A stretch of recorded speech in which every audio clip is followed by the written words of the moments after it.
এই সংসারে সব থেকে বেশি কঠিন কাজ কোনটা? কেউ বলবেন যুদ্ধ করা, কেউ বলবেন ধন অর্জন করা, আবার কেউ বলবেন জ্ঞান অর্জন করা সব থেকে বেশি কঠিন। এবার প্রত্যেক ব্যক্তির নিজস্ব অভিজ্ঞতা আছে, আর সেই অনুসারে তার নিজস্ব একটা উত্তর আছে। সাধারণভাবে দেখতে গেলে এই সংসারে সব থেকে কঠিন হলো তপস্যা করা, অর্থাৎ সব কিছু ত্যাগ করে তপস্যায় নিজেকে বিলীন করে দেওয়া। এবার এর থেকে বেশি কঠিন এই সংসারে আর কি বা হতে পারে? এই সংসারে, এই সমাজে নিজের পরিবারের মধ্যে থেকেও ধৈর্য ধরে সামনে অগ্রসর হওয়া, এটা হলো সব থেকে কঠিন কাজ। কারণ যখন আপনি তপস্যা করেন তখন সেখানে আপনার ধৈর্য ভাঙার মতো কেউ থাকেন না, না কোনো বন্ধু, না কোনো আত্মীয়, না কোনো শত্রু, কেউ না। কিন্তু যখন আপনি এই সমাজে, এই পরিবারে থাকেন, কোনো না কোনো ব্যক্তি এসে আপনার ধৈর্যের বাঁধ ভেঙে দেওয়ার ক্ষমতা রাখেন। তারা আপনার ধৈর্যের বাঁধ ভেঙে দেয়, আর কখনো কখনো তারা অনিচ্ছাকৃতভাবেই সেটা করে থাকেন। কারণ তাদের মানসিকতা আপনার থেকে আলাদা, তাদের কর্ম আপনার থেকে আলাদা, তাদের দৃষ্টিভঙ্গি আপনার থেকে আলাদা, জীবন যাপন আপনার থেকে আলাদা। সেক্ষেত্রে আপনি ধৈর্যচ্যুত হন, প্রসন্নতা আপনার থেকে ছিনিয়ে নেওয়া হয়। সেই জন্য এই সংসারে, এই পরিবারের থেকেও ধৈর্য ধরে সামনে অগ্রসর হওয়া কোনো পর্বতের শিখরে গিয়ে তপস্যা করার থেকেও অনেক বেশি কঠিন। আর যে ব্যক্তি এই সমাজেই, এই পরিবারে, সেই সকল মানুষের মধ্যে থেকে গিয়েও ধৈর্য ধরে অগ্রসর হতে থাকেন, যারা এই কাজটা শিখে নিতে পারেন, তারাই কিন্তু জীবনে আনন্দ লাভ করতে পারেন। এই ধৈর্যই শেষে আপনার জীবনে প্রসন্নতা বহন করে আনবে। তাই ধৈর্য ধরে জীবনের পথে অগ্রসর হন, আর আমার সাথে ভালোবেসে বলুন, রাধা রাধা।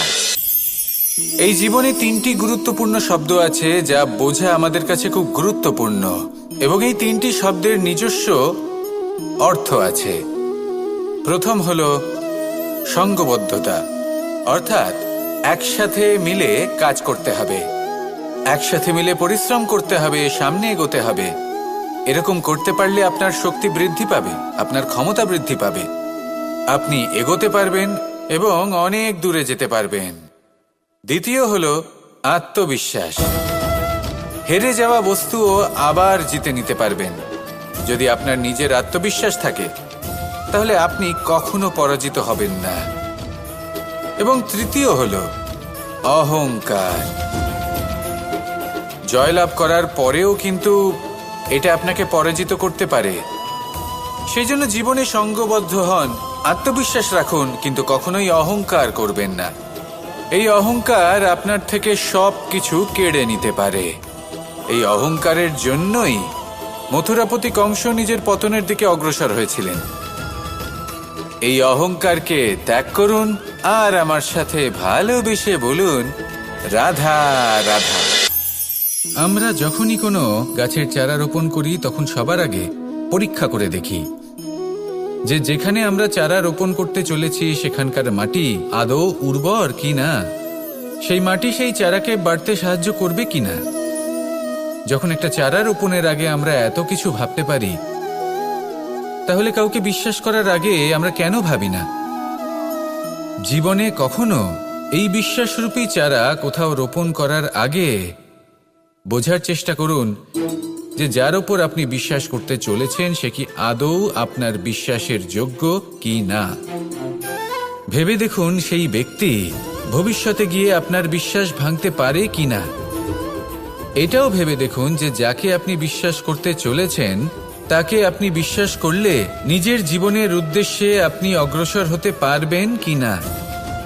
আর তার জন্য প্রয়োজন সঠিক সিদ্ধান্ত, পরখ করা, কোনটা উচিত কোনটা অনুচিত সেটা বোঝা। আর তাতে কিন্তু আপনি সন্দেহবাতিক হবেন না, তাতে আপনি আরো নিপুণ হয়ে উঠবেন। তাই যদি আপনি নিপুণ হয়ে উঠতে চান তাহলে বোঝার চেষ্টা করুন, পরখ করে দেখুন, কোনটা উচিত কোনটা অনুচিত বুঝুন। আর বিশ্বাস তখনই করুন যখন আপনি 100% নিশ্চিত হবেন যে সে বিশ্বাসের যোগ্য। আসুন আমার সাথে ভালোবেসে বলুন, রাধা রাধা।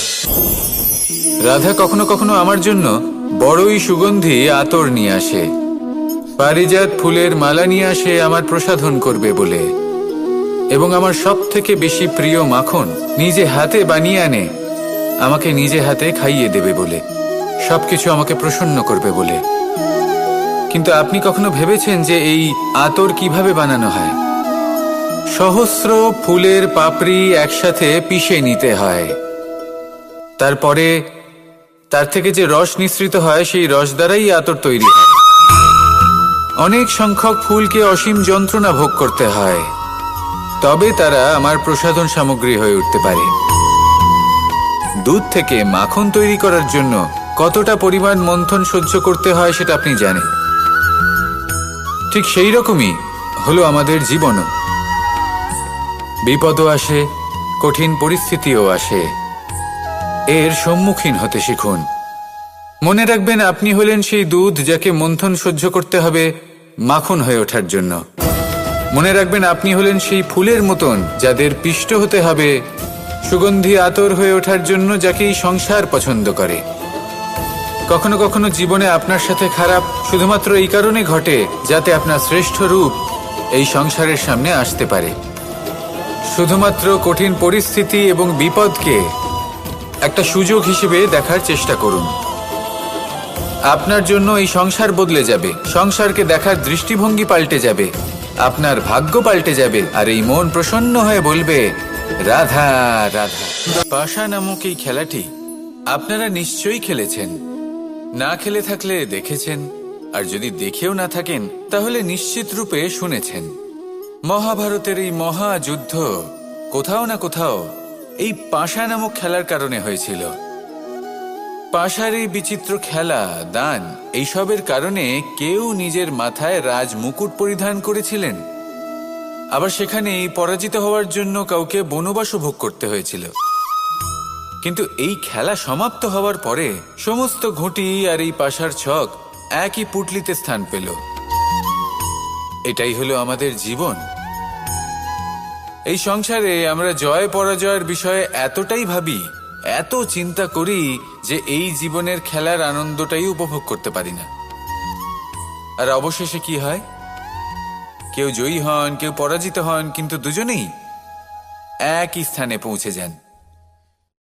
প্রত্যেক ব্যক্তি মৃত্যুর পরে একটি নির্দিষ্ট স্থানেই পৌঁছতে বাধ্য, কিন্তু ততক্ষণ এই জীবন, এই খেলা, তার আনন্দ উপভোগ করুন। এই সংসারে সেই ব্যক্তি শ্রেষ্ঠ স্থানে পৌঁছতে পেরেছেন যিনি এই সংসারকে প্রকাশ প্রদান করেছেন, যিনি কখনো জয় পরাজয় এই বিষয়ে ভাবেননি, শুধু এই জীবনের খেলার আনন্দ উপভোগ করেছেন। এটাই আপনিও করুন, আর আমার সাথে ভালোবেসে বলুন, রাধা রাধা। প্রত্যেক মানুষ নিজের জীবনে দুঃখ অনুভব করেন। প্রত্যেকের দুঃখ আলাদা হতে পারে। কারোর মনে এই দুঃখ থাকে যে সে তার বাবা মায়ের সব ইচ্ছে পূরণ করতে পারেননি। কেউ এটা ভেবে দুঃখ পান যে সে চিরকাল সদাচার করেছেন, সৎকর্ম করেছেন, কিন্তু তাও তাকে দুরাচারী বলে মনে করা হয়। কেউ এটা ভেবেও দুঃখ পান যে তার সামনে যে ব্যক্তি রয়েছেন তার চোখে তিনি শত্রু হয়ে উঠেছেন বা দুষ্ট হয়ে উঠেছেন, যেখানে তিনি হয়তো কোনো অনুচিত কাজই করেননি। এবার এই সমস্ত বিষয় নিয়ে ভেবে নিজের ব্যক্তিত্ব নিয়ে সন্দেহ প্রকাশ করবেন না।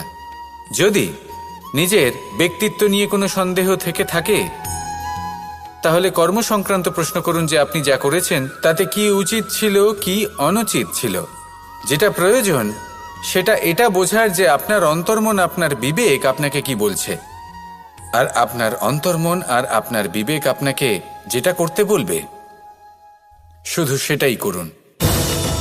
আর তারপরে এই সংসার কি বলবে, কি ভাববে সেসব নিয়ে ভাবতে যাবেন না, কারণ এই সংসার তো ঈশ্বরকেও প্রশ্ন করে থাকে, ঈশ্বরকেও দোষী মনে করে। কখনো কখনো যখন কোনো ঘটনা মানুষের ইচ্ছা অনুযায়ী ঘটে না, তখন মানুষ এটা বলে যে হে ঈশ্বর, আপনি আমার পাশে থাকলেন না, আপনি বড়ই কঠোর, এটা আপনার দোষ। যেখানে বেশিরভাগ সময় হয়তো সে নিজেই নিজের কর্মফল ভোগ করছে। আর কখনো কখনো ঈশ্বর হয়তো তার জন্য আরো ভালো কোনো পরিকল্পনা করে রেখেছেন, কিন্তু মানুষ সেটা বুঝতে পারে না। তাই দিনের শেষে যেটা প্রয়োজন সেটা হলো নিজের মনের কথা বুঝতে হবে। আপনার বিবেক কি বলছে শুধু সেটাই করুন আর সামনে এগোতে থাকুন। আমার সাথে ভালোবেসে বলুন, রাধা রাধা।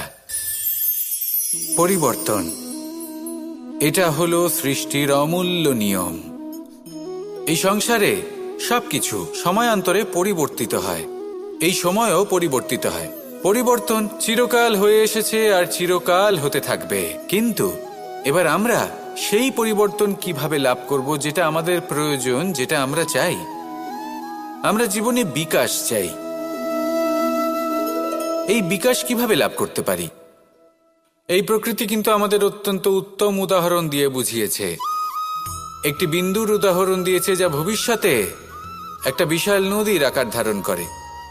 এটা কিভাবে হয়? মেঘ থেকে একটি বিন্দু ঝরে পড়ে সেই পর্বতের ওপর যেখানে হিম আছে। সেই হিমের সংস্পর্শে আসা মাত্র সেই বিন্দুর সাথে আরো বেশ কিছু বিন্দু যুক্ত হয়। তারপর তারা অগ্রসর হয়, আরো কিছু বিন্দু যুক্ত হয়, আস্তে আস্তে একটা ক্ষীণ ধারার রূপ ধারণ করে এবং সেটাই ভবিষ্যতে আরো এগোতে থাকে। অনেকটা যাওয়ার পর যখন অনেক সংখ্যক বিন্দু একসাথে যুক্ত হয় তখন সেটা বিশাল নদীর আকার ধারণ করে। এবার আমরা মানুষ বলে আমাদের সাথে এই নিয়মের অন্যথা হয় তা নয়। আমরাও এই প্রকৃতির অংশ, আমাদের ক্ষেত্রেও একই নিয়ম প্রযোজ্য। যখন পরিশ্রম করে অনেক সংখ্যক বিন্দু আমরা একত্রিত করব তখনই পরিবর্তনের নদী প্রবাহিত হবে। প্রয়োজন হলো নিরন্তর পরিশ্রম করা এবং ধৈর্য ধরা। এটা করতে থাকুন, জীবনে সব কিছু লাভ করতে পারবেন, কারণ প্রকৃতি আমাদের এটাই শিখিয়েছে। আর আমরা এই ব্রহ্মরই একটি অংশ, যার দ্বারা এই ব্রহ্মাণ্ড নির্মিত। আসুন আমার সাথে ভালোবেসে বলুন, রাধা রাধা। কখনো এই প্রকৃতির দিকে তাকিয়ে থাকবেন। এই প্রকৃতি অনেক ধরনের শিক্ষা দেয়। কোনো একটা গাছকে দেখুন কিভাবে সে মাটি থেকে জল শুষে নেয়। সে ঝড় হোক বা হোক কড়া রোদ সব সহ্য করে এবং অবশেষে সে ফল ধারণ করে।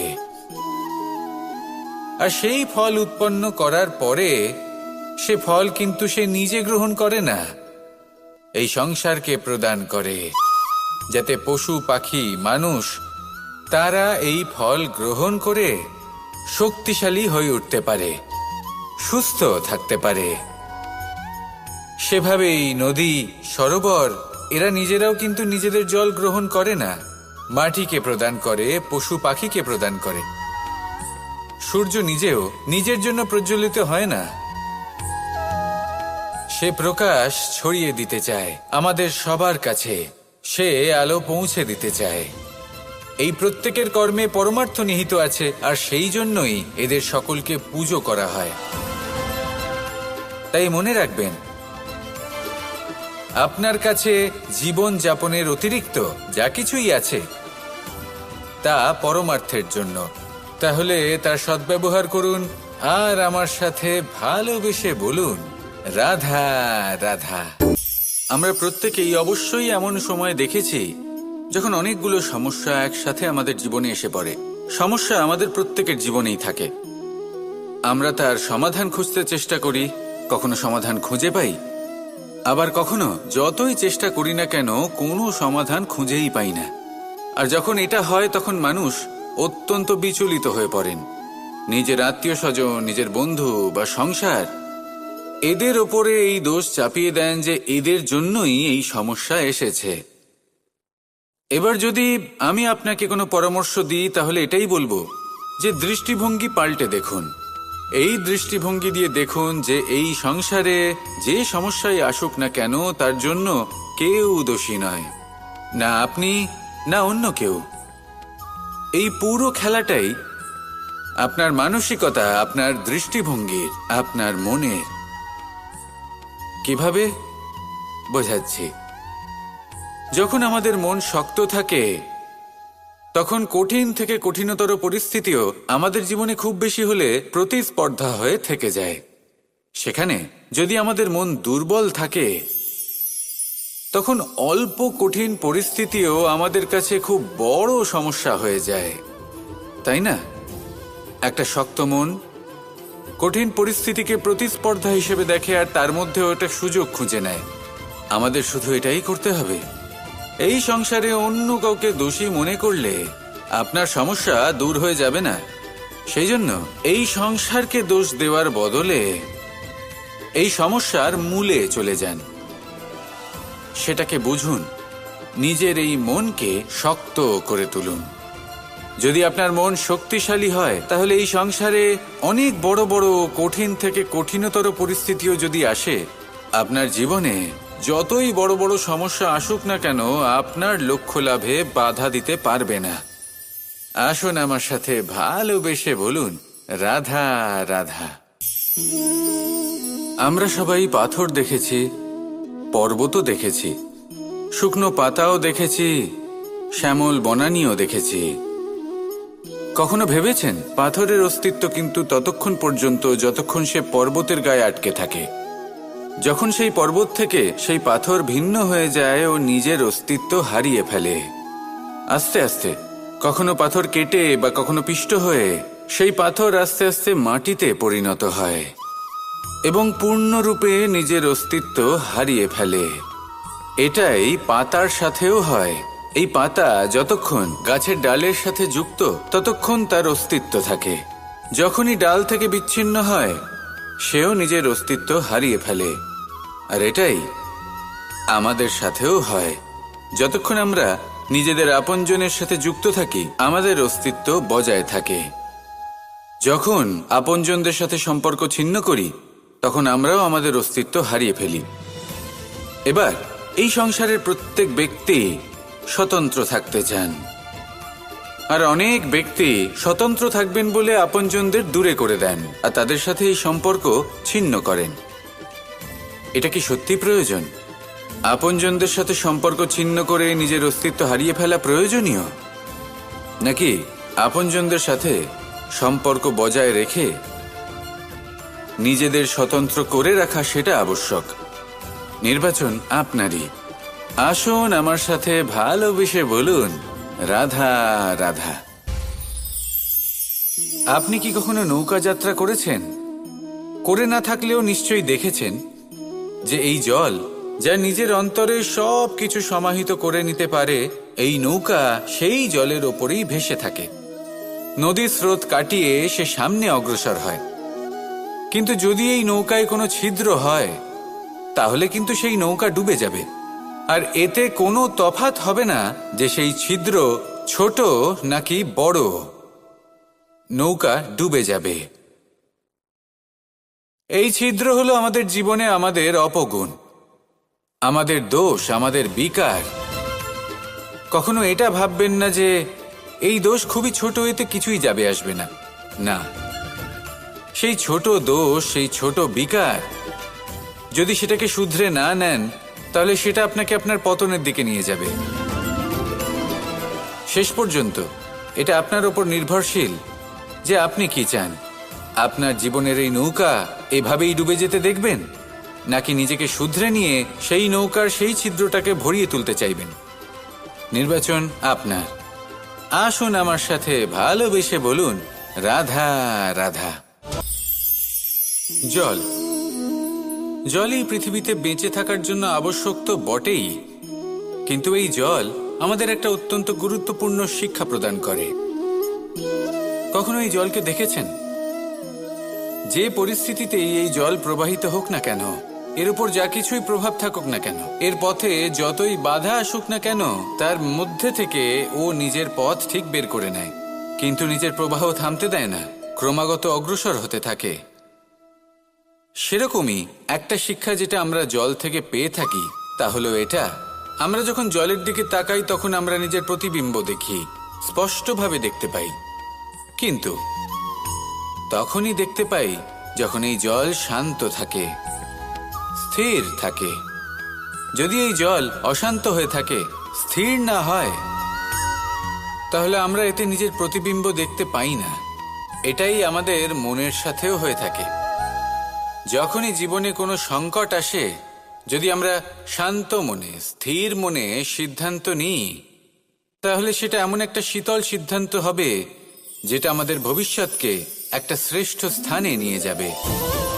যদি এই মন অশান্ত হয়, বিচলিত হয়, পীড়িত হয়, দুঃখিত হয়ে থাকে, রুষ্ট হয়ে থাকে, তাহলে অনেক সময় আমরা এমন সিদ্ধান্ত নিই যেটা আমাদের জন্য অনুচিত প্রমাণিত হয়। যখন আপনি ক্রুদ্ধ ছিলেন বা দুঃখের বশে ছিলেন, তখন অনেক সময় হয়তো এমন সিদ্ধান্ত নিয়েছেন যেটার জন্য ভবিষ্যতে আপনি অনুশোচনা করেছেন।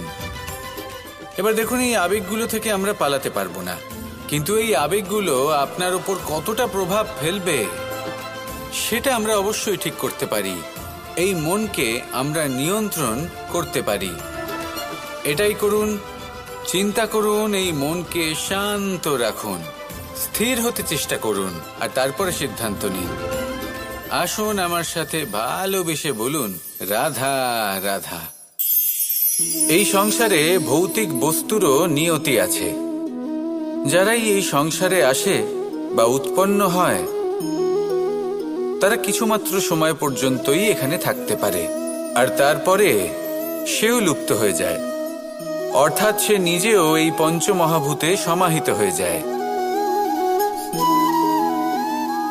আমাদের সাথেও ঠিক এটাই হয়। সেই জন্যই ঈশ্বর দ্বারা প্রদত্ত এই উপহারের বিষয়ে ভাবুন, এই জীবনের বিষয়ে ভাবুন। ঠিক যেমন বিশ্বাস ভঙ্গ হলে কোনো ব্যক্তি আমাদের কাছে অপরিচিত হয়ে যান, ঠিক সেরকমই শেষ নিঃশ্বাস ত্যাগের পর এই শরীরও আমাদের কাছে পরই হয়ে যায়। তাই এই শরীর থাকাকালীন শ্রেষ্ঠভাবে একে সদ্ব্যবহার করুন, এই জীবনে শ্রেষ্ঠ কর্ম করুন। আর এই জীবনকে শ্রেষ্ঠভাবে যাপন করার জন্য কিছু কথা বোঝা প্রয়োজনীয়। যদি আপনি কারোর প্রশংসা করেন, তাহলে পূর্ণ হৃদয় দিয়ে করুন। যদি আপনি হস্তক্ষেপ করে থাকেন, তাহলে মস্তিষ্ক দ্বারা করুন। যদি আপনি সমীক্ষা করেন, তাহলে বিবেক দ্বারা করুন। যদি আপনি ধন অর্জন করতে চান, তাহলে নীতি অনুসারে চলুন। যদি জীবনযাপন করতে চান, তাহলে রীতি মেনে করুন। আর যদি ঈশ্বরের ভজন করতে চান, তাহলে ভক্তিভাব নিয়ে করুন। শুধু এই কথা মনে রাখবেন যে আপনার এই জীবন কিন্তু অনিশ্চিত কাল পর্যন্তই আছে। কতক্ষণ আছে সেটা কেউ জানে না। তাই কিছু মুহূর্ত যেটা যাপন করতে আমরা এখানে এসেছি, সেখানে ক্রোধ, অহংকার, ঈর্ষা, এইসব আবেগের কি গুরুত্ব বলুন তো? এগুলো ত্যাগ করুন। মানুষকে ক্ষমা করতে শিখুন, আস্তে আস্তে বিশ্বাস করতে শিখুন। এই সংসারে নিঃস্বার্থভাবে প্রেম করতে শিখুন, আর সবার মধ্যে আনন্দ বিতরণ করুন। তাই এই সব গুণ যদি আপনি আত্মসাৎ করতে পারেন, তাহলে আপনার জীবনে শুধু আনন্দ এবং আনন্দই বিরাজমান হবে। আসুন আমার সাথে ভালোবেসে বলুন, রাধা রাধা, রাধা রাধা, রাধা রাধা,